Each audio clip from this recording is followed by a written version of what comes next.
And now it is a pleasure to introduce Father Peter Jives, the founder and president of A Faith That Does Justice. Yeah, thank you for being here tonight. We are delighted to be back in public, trying to restart these meetings.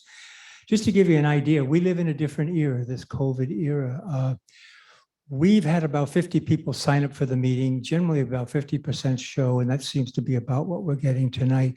We've had about 250 say they're going to tune in online, which is phenomenal. So we're excited about that and excited for our speaker, which I'll introduce in a moment.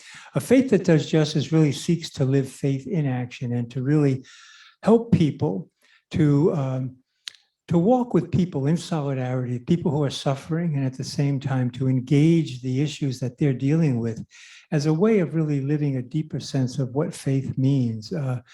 So tonight, we are privileged, quite frankly, to have Reverend Bryan Hehir be with us. Bryan, as you may know, is the Cabinet Secretary for Health and Social Service of the Archdiocese of Boston. And he is the Professor Emeritus of the Parker Gilbert Montgomery Chair in the Practice of Religion and Public Life at Harvard University, JFK School of Government. So we look forward to Bryan's talk tonight as we look to examine our public commitment to faith in action and Bryan's really challenging way of looking at this as we face cosmic challenges and the role of faith, reason, and the community in that. So without further ado, I'll introduce Bryan, and we all look forward to his talk. When he finishes, we'll have questions from the audience and hopefully online as well. We'll try to end promptly at 7:30. So thank you. Welcome, Bryan.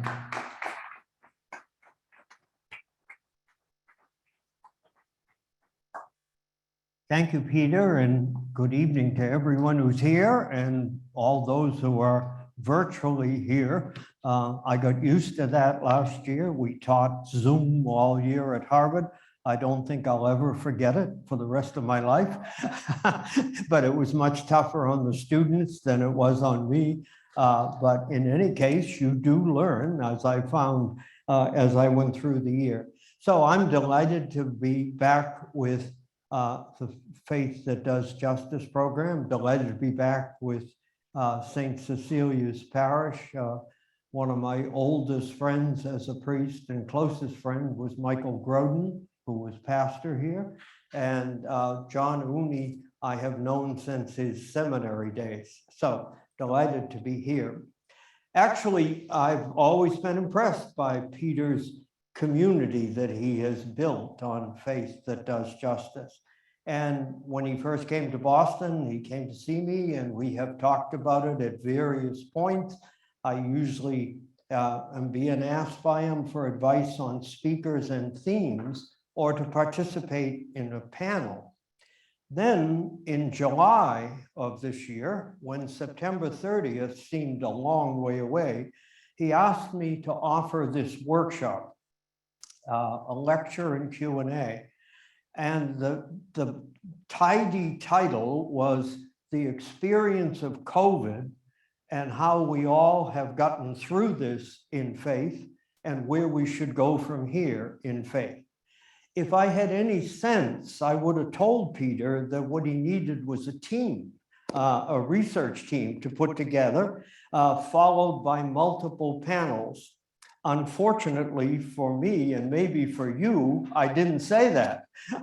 And so I have taken comfort as I've worked on this talk that it's titled a workshop, because as I understand workshops, they're not the places where innovative ideas are announced to the world. Workshops, you sort of try and set a framework around a theme, drawing from many other places and people, and that framework then provides a way, hopefully, for those who have heard the talk, to address the themes that Peter hopes we'll address tonight. As he indicated, the title I chose early on was Confronting Cosmic Challenges, Using the Resources of Faith, Reason, and Community. So what I'll do in the next 35 minutes or so is to compare three cosmic challenges. Secondly, to examine the consequences that flow from those cosmic challenges, from two of them in particular. And then thirdly, to suggest the potential and the participation of religious communities in confronting the cosmic challenges of our time. So let me first begin by saying that of the three cosmic challenges, two of them frame our lives today: the intersection of COVID-19 and secondly, climate change. It is the intersection of these two that make life so complicated and dangerous to some degree and frustrating in some degree at this time. I said there were three because in addressing these two, as I thought about it, I thought it might be helpful to recognize that as a country, we have confronted cosmic challenges before this, cosmic challenges of different times. The third cosmic challenge is behind us. We have experienced it for a long time, and it still is with us. The third cosmic challenge, which I'll spend less time on tonight, is, however, the nuclear age. The age which began with the bombing of Nagasaki and Hiroshima, and the age that is still with us as a kind of backdrop to our life. We live in a world that could be threatened by nuclear weapons at any moment, and the threat would be cosmic in its consequences. I admit that given the two other questions, the nuclear question tonight serves as a background, for the other two are very much present with. But I did think that comparing something from the past, even if it's still with us, is useful in confronting the present cosmic challenges that we are not as familiar with. I'm sure that one of the reasons I chose this third cosmic challenge is that it's a topic I have taught and written about for over 40 years. At the same time, my real purpose has been that I've been struck by some similarities, especially the early period of the nuclear age, before the Cold War was over, and how that experience compares to the cosmic challenges we face today. The nuclear age originated as a response to what scholars today call an existential threat. The term existential threat came out of the nuclear age, but in the past 2 weeks, it was used in the United Nations in the document on climate change, that climate change constitutes an existential threat. An existential threat means nothing less than life or death is at stake, and that the scope of the threat reaches across national borders to encompass the global community. Moreover, the comparison between the nuclear age and the two we confront today is not limited simply to terminology. The nuclear age mobilized the scientific community in secret in the desert of New Mexico in the building of nuclear weapons. And that organization of the scientific community for that purpose is very similar in makeup to the way the scientific community was organized to find a vaccine. Admittedly, very different outcomes. The first outcome harnessed the energy of splitting the atom and embodied it in a military weapon. The second outcome produces a vaccine that is our best hope for dealing with one of the existential challenges we face.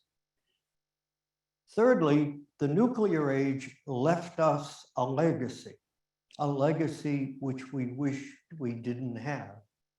That even though no nuclear weapons have been used since 1945, the world has lived under the shadow of nuclear weapons to this day. And interestingly enough, this use of science and how we use it is crucial. I had a very good friend academically who taught at MIT for many years, and he was one of the people who was in the desert in New Mexico with the building of nuclear weapons, Vicky Weisskopf.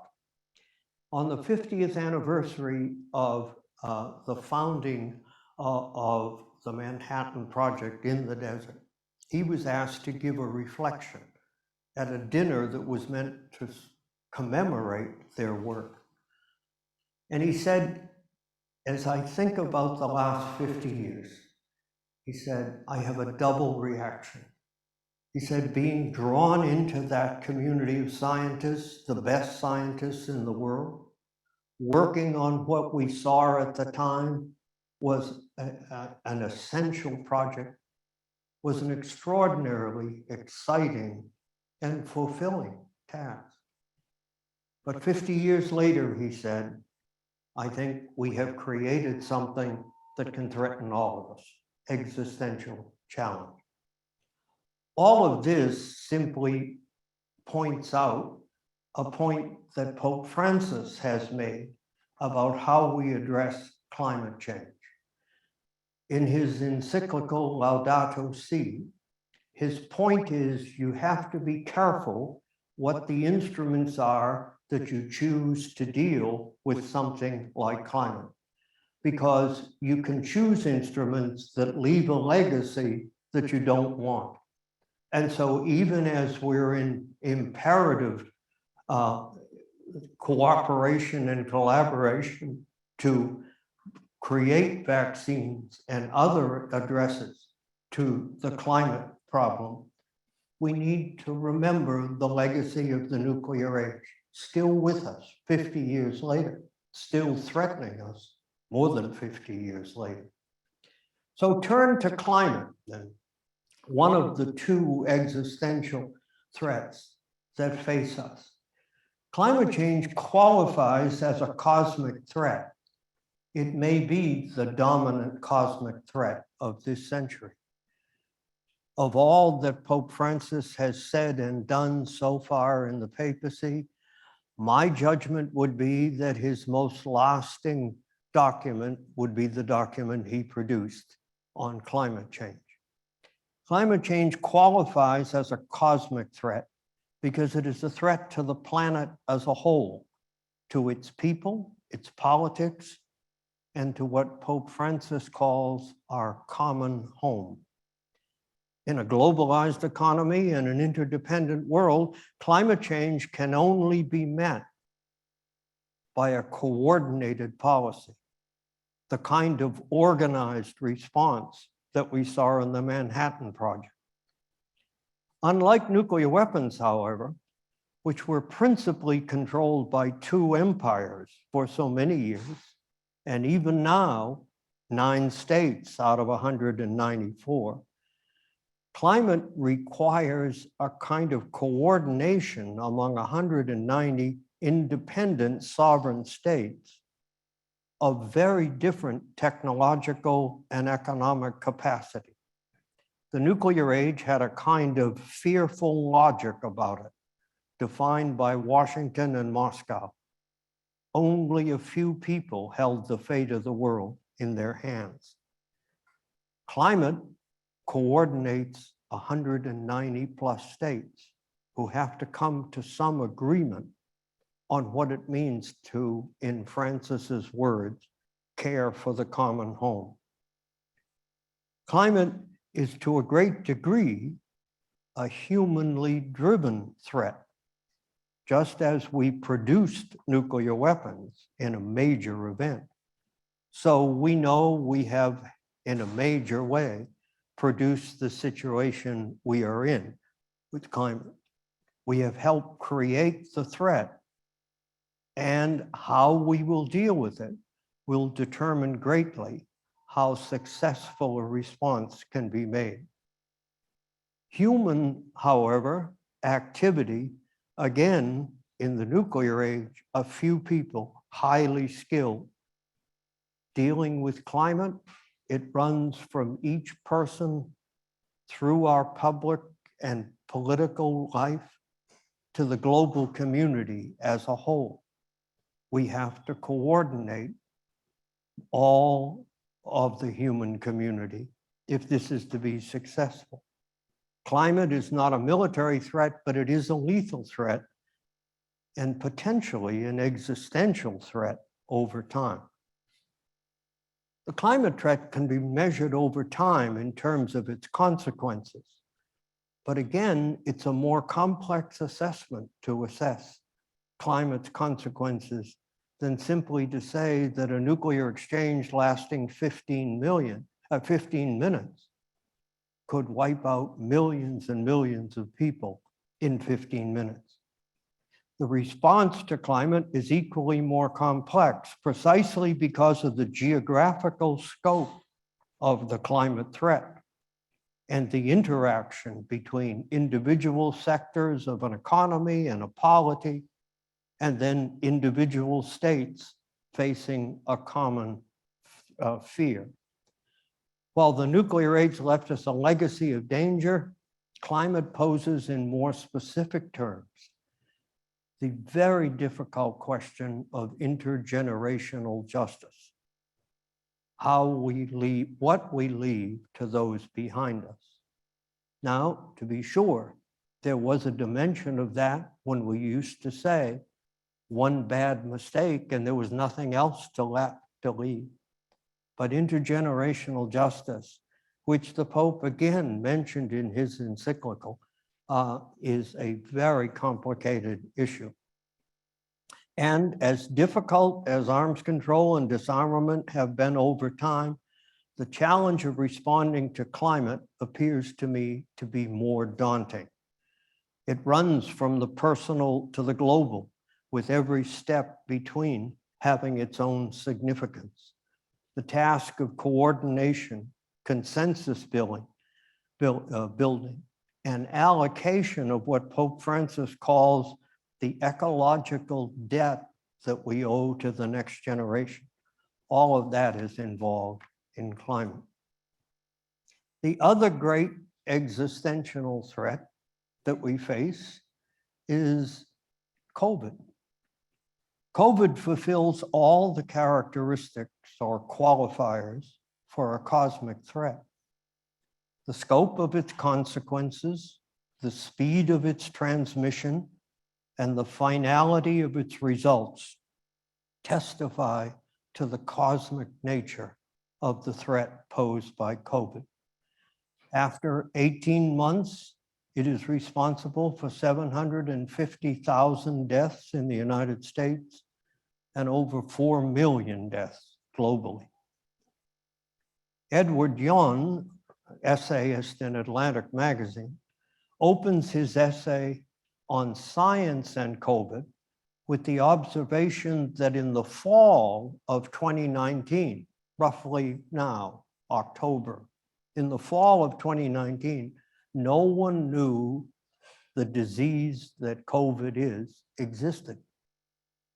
By the end of the following March, 6 months, COVID had spread to 170 countries. Lacking any military characteristics at all, it is a devastatingly lethal threat to individuals and a potentially existential threat to societies.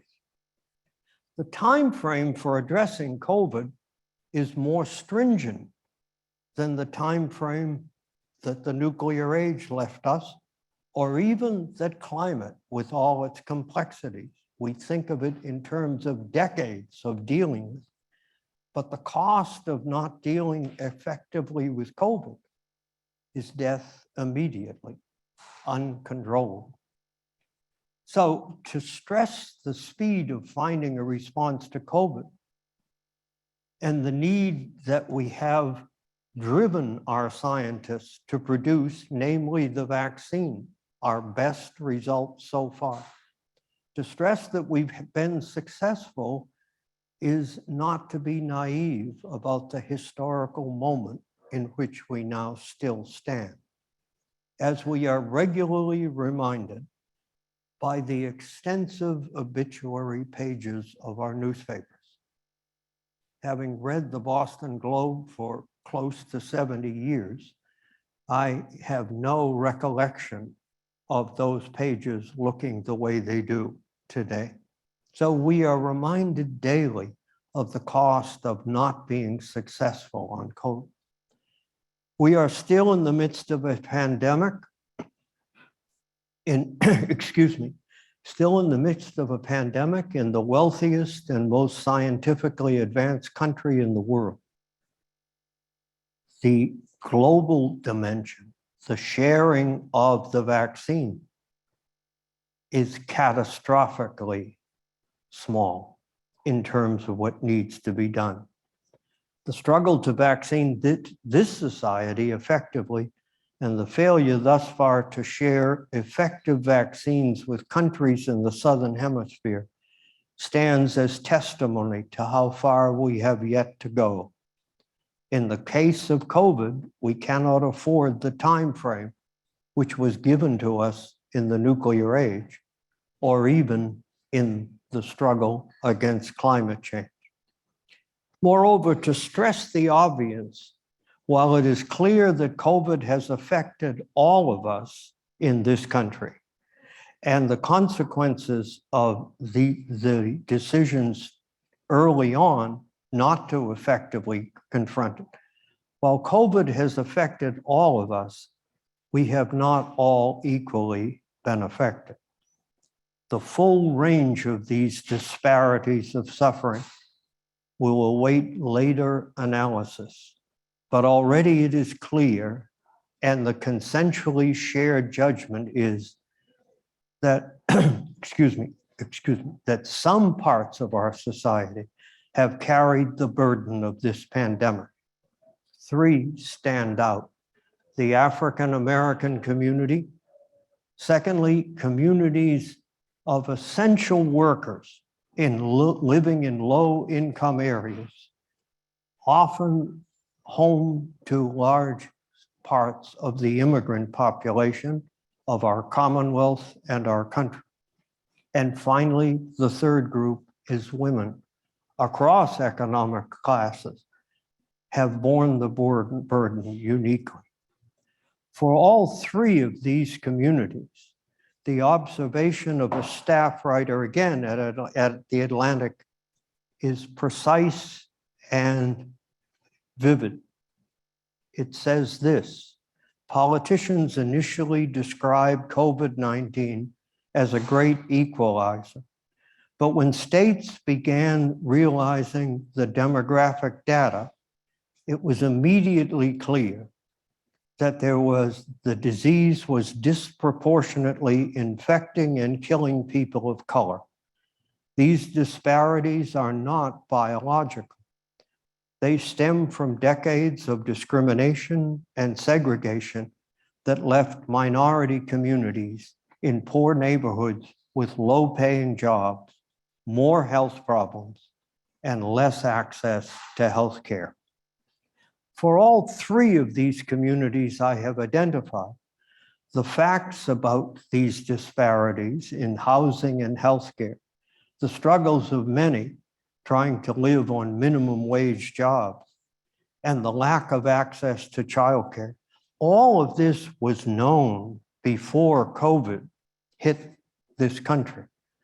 None of this was esoteric knowledge, but the onset of the pandemic has now made the facts that were known but not focused upon. Now it is impossible to ignore them. What this means is that in light of COVID, what it has shown us as a nation, that the address to these three issues becomes a central moral challenge for the immediate future. It is interesting to say that at this evening, as the Congress struggles with some of what should be done and a threat that none of it will get done if we can't find creative statesmanship. So that is sort of three different narratives of cosmic threats that the country has faced and does. And there then is the three narratives of the communities that have borne the greatest burdens. Just to sketch that just a bit more, the African American community clearly deserves primary attention as we look at the results of COVID in this country. Primary attention because of the historic burden of racial injustice that they have sustained for 400 years. Prior to the coming of COVID, two events highlighted that 400-year struggle. The first, the famous 1619 Project, sponsored by the New York Times, which asked us to look at the history of the country beginning not simply in 1776 or 1789, as important as that is, as foundational events, but knowing how important those dates are, to push back to 1619, when slaves arrived for the first time in this country. So the 1619 Project was asking us to provide an accurate and adequate understanding of how race has permeated the narrative of this country. The second happening, if you will, originating in the Black community, was the Black Lives Matter movement, which illustrated how the struggle for racial justice remains so radically unfinished today. Both of these contributions from within the African American community were in place when the killing of George Floyd catalyzed the attention of the country. In a way not seen since the voice and life of Dr. Martin Luther King created a crisis of conscience, constitutional crisis of conscience in the nation, in a way that only that event we can compare to what happened with the outpouring of response and resistance to injustice and coming together around the question of race that occurred in the summer of 2020. This chapter in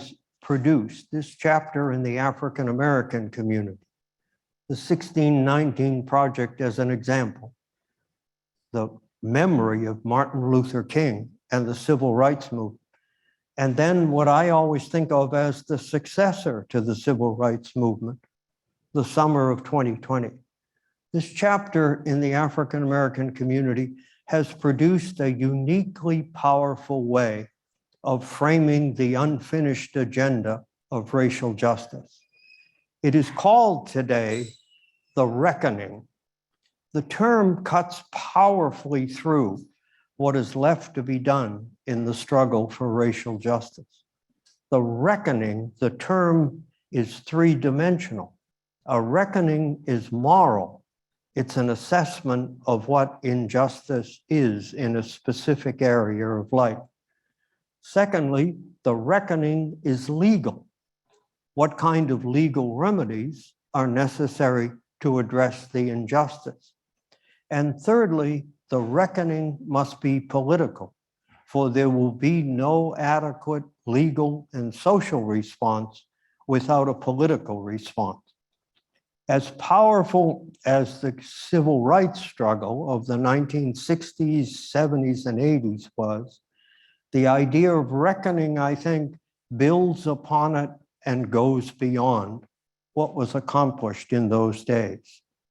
The analytical idea behind the notion of reckoning is the need to address what is described today as systemic racism.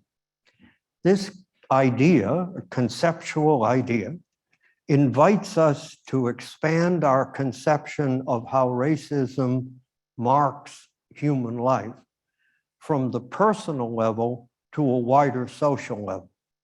So we think of a racist, or think of not being one, as a personal characteristic that someone carries in their mind about their relationship with people of a different color or a different ethnicity or a different country. We think of that as discrimination and racism. But what the reckoning asks us to do is not to forget that definition of racism, but to press on to the very institutions and structures of the society. So the analysis of systemic racism also illustrates just how significant a challenge it will be to specify and rectify what systemic racism as an idea points out as the unfinished agenda of race in this country. Let's turn for a moment to the second community that has been overly burdened by the COVID events. Communities that basically are low-income communities in which people who work in them are what we came to call essential workers, much like the healthcare community, but in a different way. These essential workers were the front line to keep society going, even in a lockdown. And because most people in those communities depend upon jobs that are barely sustainable as a living wage, there was no idea they could stay at home. They had to go to work. And they had to go to work and come back to communities in which there were two things: scarce resources, healthcare and other things. But there also was a second thing, and that was the remarkable way some of those communities responded. Scarce resources, high danger, necessity to put yourself in danger every day. From the distance of simply reading the Boston Globe carefully, the example, for example, of the city of Chelsea was so remarkable. Few resources, huge problems, and they organized that community in such a way that they eventually attracted a lot of outside help because of the heroic way in which they organized their community. But what also marked those communities is that it is likely that they were precisely heavily immigrant in their population. And so each of these cases, African-American, low-income immigrant communities and women, each of them, I'm arguing, have a history, have a particular experience of how COVID affected them. And thirdly, they've got to have a future in terms of the political, moral agenda of the country. We've known about the facts in those communities, African-American and low income. We've known about them, but it's different to know them and, on the other hand, to address them. And so there's a way in which the country as a whole, I think, has passed through something that Cardinal Newman once said. He said there was a difference between a notional assent to a fact and a real assent to it. Notionally, you can recognize it, but a real assent to it is to grapple with its facts. So we now have, as a background, three existential threats. We now have an example, and it's a very thin set of examples of how it's affected two of those major communities. So let me turn now, in a sense, to Peter's more specific response. And that is, in light of that background I've painted, and in light of our reflections on the past 2 years, how has religion sustained us or not? What does religion call us to? Not only in terms of the longer history of our country, but in terms of the recent history of COVID-19 climate change. This was Peter's original question, how religion fits into this framework of cosmic challenges and consequences. So first, Where does religion fit in all this? Well, I think you can have three answers to that question. The first answer is it doesn't fit at all. It's irrelevant to what's going on.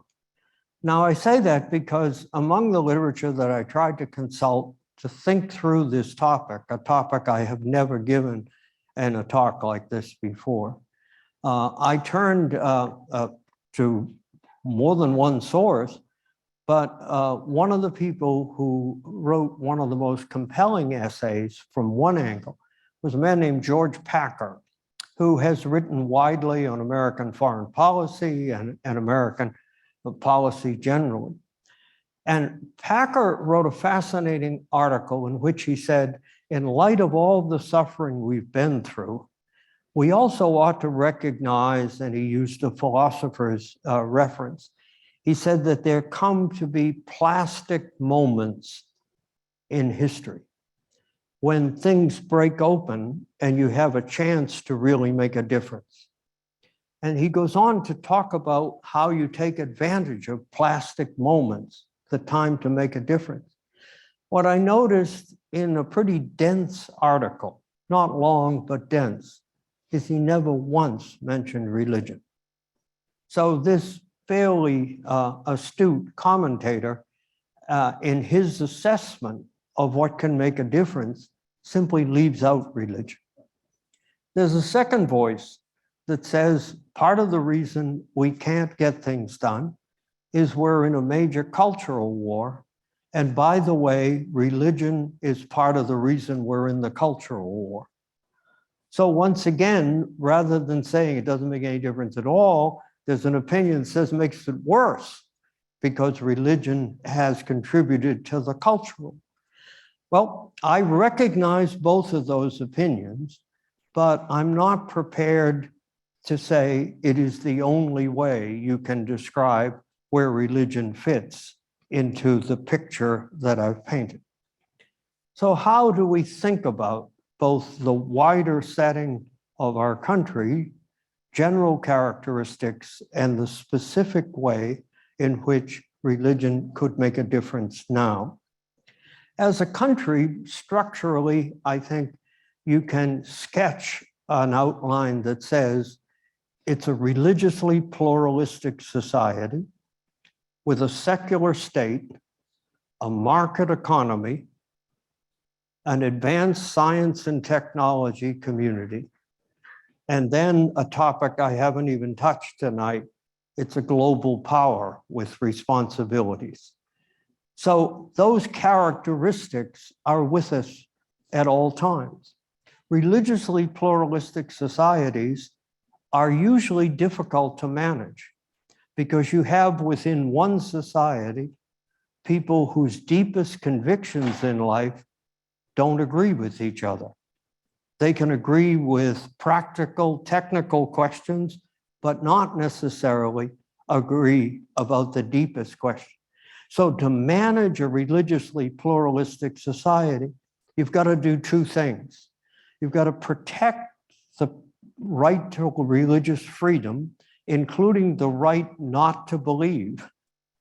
Protect that right for every person and every community. Then secondly, you have to shape within that complex web enough agreement on how the society should function in order to be able to be a successful society. First thing. Secondly, in that pluralistic society, we have a secular state. This is the burden of the First Amendment, or the gift of the First Amendment. Essentially, it says that the power of the state in this country will not be put at the service of a given religious community. Or, as court decisions have proceeded, it won't be put at the service of religion versus non-religion. When you push that too far, I think it becomes too far, but I'll just say for the moment, that's the first setting. A pluralistic society, a secular state, and then a market economy that is great at productivity, but isn't necessarily very good at distribution. Indeed, the question of whether it's the function of the economy to distribute fairly is contested in some circles. So we have these structural characteristics, and then cutting across all of them now, those characteristics have always been there. But cutting across all of that now, again, searching for religion's place, cutting across all of that is what we today call polarization. And so it is manifest visibly in the Congress. It is equally manifest in the press. We read different kinds of magazines and seldom cross lines of newspapers and magazines. It is visible not only in politics and the media, it is visible in religion and the way religion understands its role and relationship to the political arena of life. So in that setting, pluralist society, secular state, market economy, polarization of each level, in that, where do we see religion fitting? I think religious communities can bring three things to any society: vision, community, and institutions. And so we have to ask what those three things offer. Vision, you could call this the intellectual contribution, but that doesn't quite capture it, because within a religious community, that intellectual contribution is both faith and reason, two different kinds of knowledge that we put together. But the vision that a religious community holds is fundamental to its contribution. What kind of things enhance the vision of our own religious community? Well, I start with two resources from the scriptures. The first is the opening chapters of the book of Genesis. The second is the voice of the prophets. The opening chapters of Genesis, precisely in this pluralistic society, have always been a source of division about how you interpret them.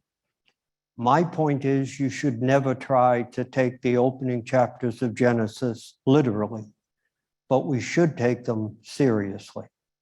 Because what we find in that opening chapter of Genesis is, I think, the foundational truth that religion brings not only within its own community, but beyond that. And that is the truth of the radical human dignity of each person. The text says, and when God had shaped the universe at every level, only at that point did he say, like unto me, I will make them, man and woman, like unto me. For us, that is the first grounding of the obligation to recognize the human dignity of every human person. It is the grounding rooted in creation. That grounding in our vision is then complemented when we open John's Gospel, and in the opening chapter, we are told that God entered the human, and we have seen grace and truth in him. So we, each of us, and all of us, and all we ever meet, are doubly consecrated. Consecrated by God's creation, the image of God, and consecrated, secondly, by precisely the humanity of the risen Christ. Genesis teaches us about that fundamental dignity. The prophets teach us about justice. The prophets were the voice of the conscience of Israel, and the prophets always said that the quality of your faith is dependent upon the character of justice in the land. Where you stand with God depends on how we stand with each other. And the prophets very much in the tone of COVID. The prophets say, and we will teach you how to test the character of justice in the land. You always ask how the widows, the orphans, and the aliens do among you. If you ask somebody like the Congressional Budget Office who the three most vulnerable groups are in this country, it's women, children, and immigrants. And so the voice of the prophet leans through. So the first thing we bring is vision. And the vision of both Genesis and the prophets is then complemented precisely because of the coming of the Lord Jesus as the fulfillment of all that was prepared in the Hebrew scriptures and as the lasting memory for us of how we understand the dignity of each other and our own vocation. Vision is the first thing religion brings in a fit. The second is community. Community fulfills a double function, I think, in a religious community. First of all, it is the place where we are nurtured. It is the place where we are grounded. It is the place where we develop the most important convictions of our life. We believe in Catholic terms that faith complements reason. We believe in education. We believe in expanding the intellect as far as we can. But we never want to lose the fact that, excuse me, we never want to lose the fact that that expanding of the intellect has to always be leavened by the vision of faith that we hold. So community is the place where we are grounded. And then community becomes the way in which we witness beyond our walls of faith, beyond our houses of worship. And so it is a double reality, community. And I think just from pastoral experience, one of the devastating effects of COVID has been the isolation it has imposed on human beings. It is just below the surface for any of us. And so community becomes the place for that healing of the isolation, if you will, and for the reaffirmation of what it means to live in a religious community. Thirdly, religion brings institutions. Now, this varies depending on the religious tradition. The Catholic tradition is sort of one extreme. We are hyper institutionalized, in case you hadn't noticed. We have an instinct to build from the beginning. Now, in fact, I think that's good. That's building institutions are the way a community is going to project its life into the society. Institutions become the way in which a religious community can lay hands on life. Feed the hungry, clothe the naked, welcome the stranger, preach social justice in terms that those who believe and don't believe can find moral ground in the society. That's the hope of our social teaching, that those who do not share our faith may find our moral wisdom compelling and convincing.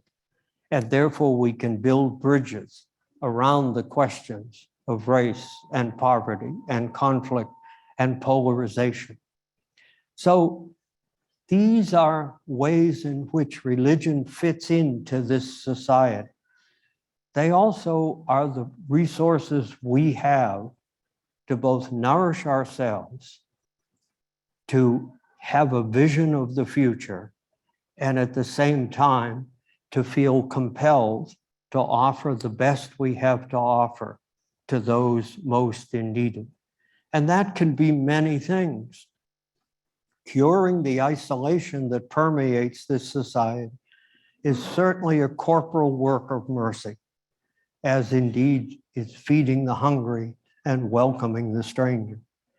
All of those things are different ways in which we project our deepest convictions into the wider world and return to our own community to be once again nourished and taught once more in a wider sense what we believe. Whenever I'm asked to talk about the church and social justice or the role of religion in society, I finish most of the time with the same quote, because for me, it's always been a really interesting moment. It took place at the end of World War II, when Europe was just torn apart, not only physically, but also Europe was torn apart spiritually. The Holocaust had just become known. The future of Europe was at stake. The Dominicans in Paris asked Albert Camus, the Nobel Prize-winning author and voice of the French resistance, they asked him to come as an agnostic to talk to them about how he dealt with the problem of evil in life. And Camus gave a compelling talk, critical at times of the church. He felt Pius XII had not done enough on the Holocaust. Critical on that. But he closed this way. He said, "It may not be possible for us to create a world in which there are no hungry children, but we can create a world in which there are fewer hungry children. And if we look to the Christians and don't find help," he said, "where else will we go? People watch us precisely because of what we say we believe. That's part of where we fit in society." Thank you.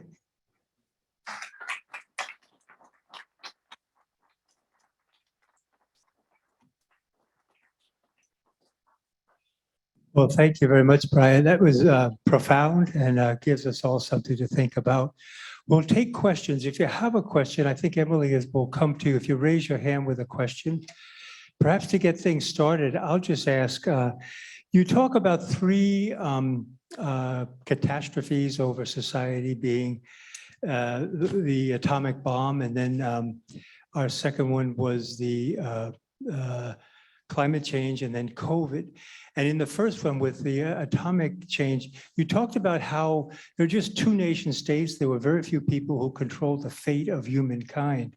And as we move along in climate change, and then even more in COVID, it seems as though we have, I think you mentioned 190 nation states, and virtually the whole world is involved in terms of how this works out. And I'm just wondering, you mentioned at the end of your talk about the way faith can interact with this in terms of mission, community, and institutions. If we just look at here, here we are in one parish. There are many parishes. There are many Christian churches. There are synagogues. There are mosques. What is the role, or can you see a role, either individually or as groups, to really function to make, maybe as Camus in the end says, a better world or less poverty? Yeah, well, two things. Of course, for us as Catholics, the answer to that question has been very different since the Second Vatican Council than it was before that. Before the Second Vatican Council, from the papacy on down, Catholics were not encouraged to cooperate with other groups very deeply. Surface cooperation, maybe the social front. We used to have an organization, Catholics, Protestants, Jews in the United States. You'd never pray together, but you could work together. And so there was some of that. But since the council, we have been mandated to reach out and be part of a larger process. So that gives me a chance to just give you an example. We have here in the audience tonight, Beth Chambers, who is the director of Boston Catholic Charities in the Boston area. And Catholic Charities has just pledged to receive 100 Afghan refugees who will be coming into the country. Now, we do that work at Catholic Charities all the time. The immigration division is one of the largest in Catholic Charities. But what's really interesting is, of course, I mentioned the impact on the African-American community of COVID. I didn't have time to look at the other two, namely the immigrant communities and women. But in fact, when the surge at the border came up, going back now 10 years, and Catholic Charities was in the midst of moving as many people into the country as possible, we got a call from the Combined Jewish Philanthropies of Boston. And the director of it at that time said to me, he said, "We don't have your organization by which you can actually move people into the society." He said, "But we can raise money and we're committed to social justice." So he said, "We are going to raise money to allow you to do your work more expansively." They raised $600,000 at that time. When the question of Afghan refugees came up, the governor very generously has said he's willing to accept 100,000 in Massachusetts. When that came up, same person who's now retired came back to me and said, you know, we're willing to do this one more time. And so you have the phenomenon of a Christian and Jewish collaboration to receive a totally Islamic community and to help them settle here. And as Beth and I were talking earlier, you can be sure that we're going to be called upon to expand what we have to do given the Haitian community at the border. Secondly, so these kinds of things are possible. Today, we actually pray together as well as work together. At one time, we used to work together but never pray together. But we're beyond that, and it nourishes us both. A question from the audience? Yeah.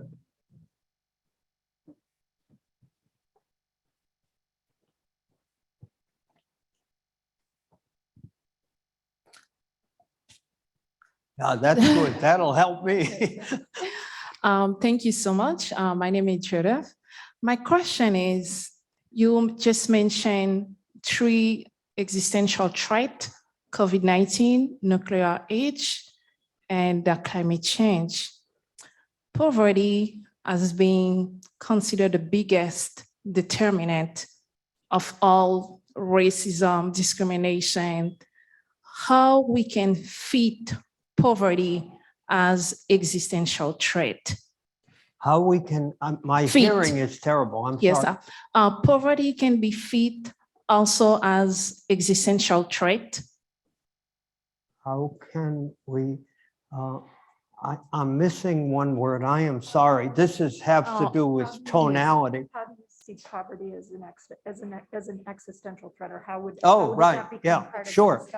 How do I see poverty as poverty is an abiding threat in countries and across countries. My selection of those 3 weren't meant to be exhaustive. And what I would say is that poverty is woven through the COVID piece. And to some degree, poverty is also, I didn't spell out Francis's letter on the environment. There were many things that made that letter very powerful. Part of it was the empirical analysis, which passed muster not 100%, but 95% with people who can be very critical of empirical analysis in church doctrines. But in addition to that, Francis connected his whole approach to climate to the fact that the poor are the ones who suffer the most in climate change. They live in communities that are most vulnerable. They don't have the same resources.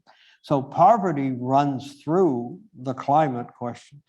And in a sense, poverty clearly runs through the consequences of COVID. So in a sense, poverty for me was one of the component elements at the heart of all 3.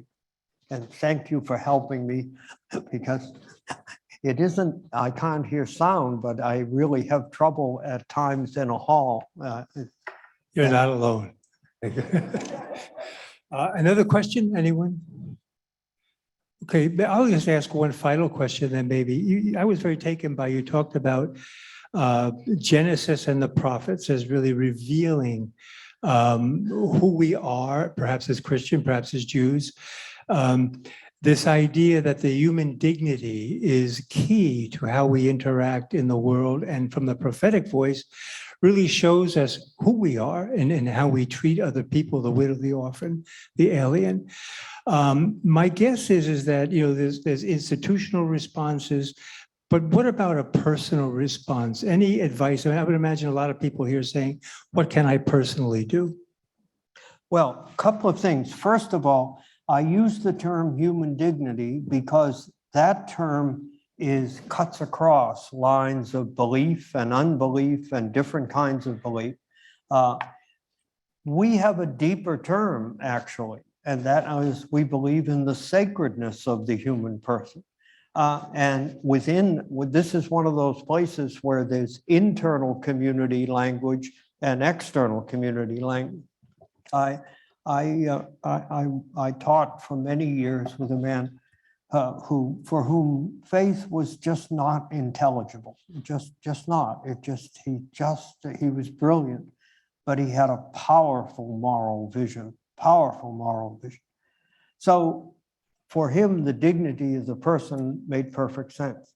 The sacredness of the person, he was open to listen to it, but it wasn't going to get us anywhere.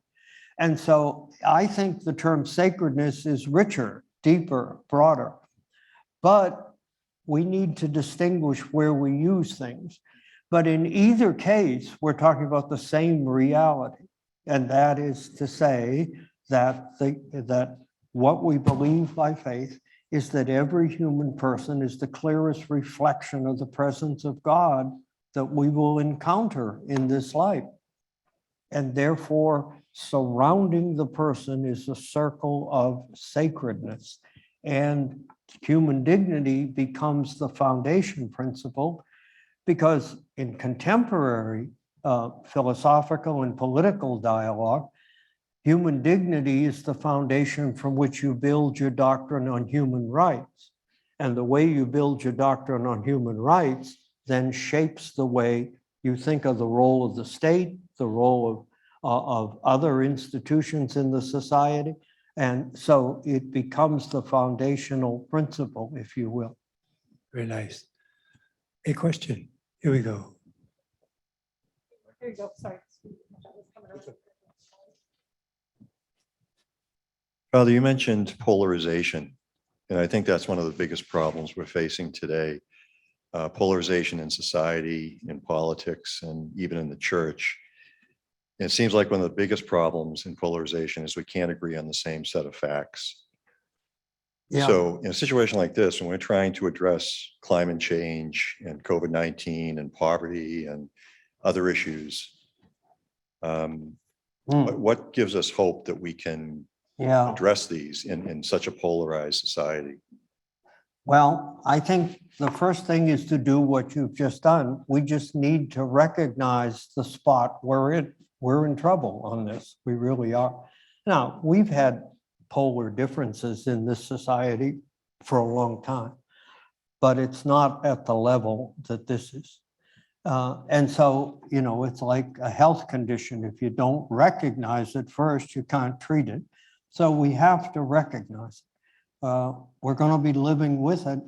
How long, I don't know. I mean, I certainly feel that in my lifetime, I had 2 tours of duty in Washington.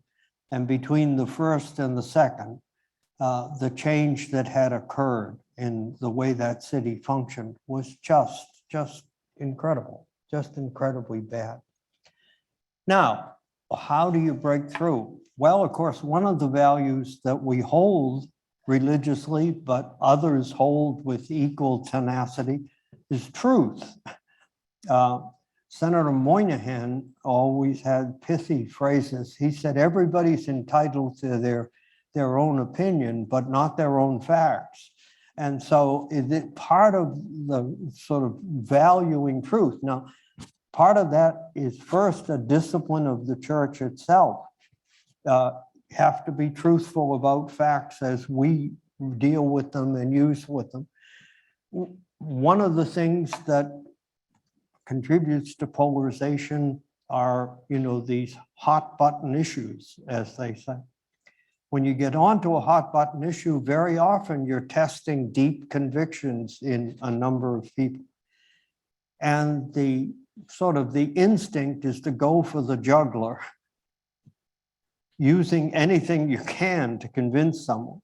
But if you sacrifice the truth in one instance, it'll come back to bite you in a second.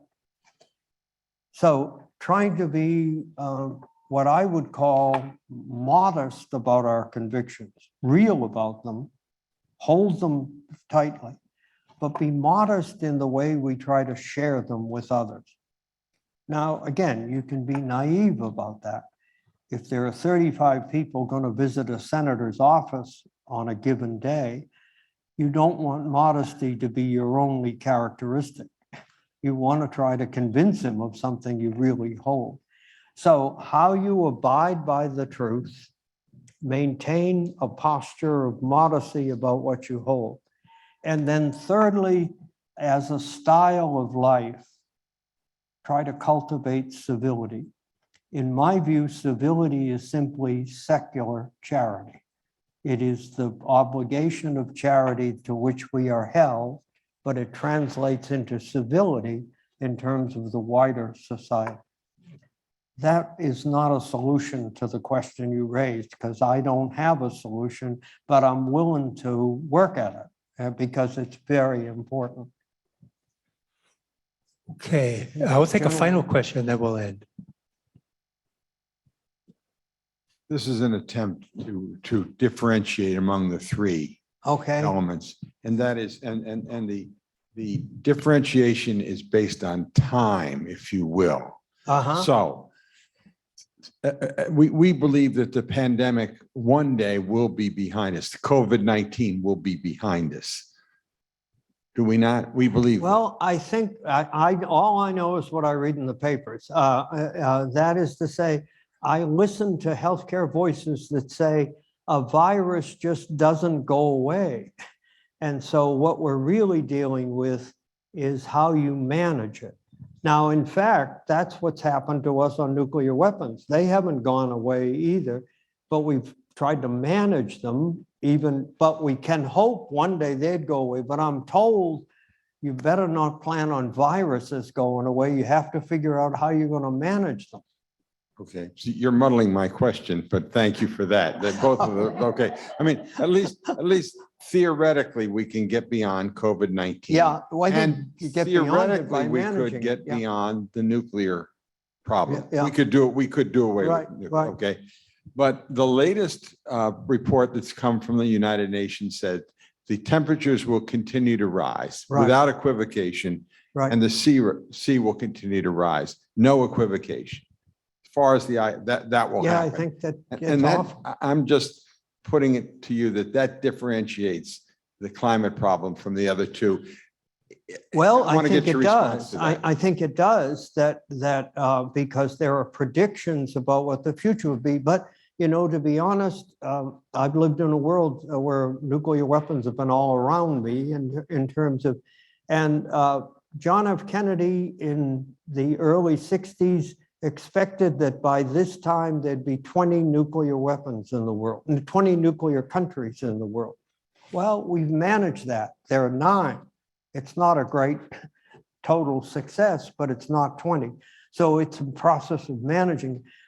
What I hear people saying about climate is that you have to manage that, and you have to take the time you've got left, the drivers of what drives this crisis, and get on those that you can deal with, because it's our failure to meet past objectives that puts us in a dire situation.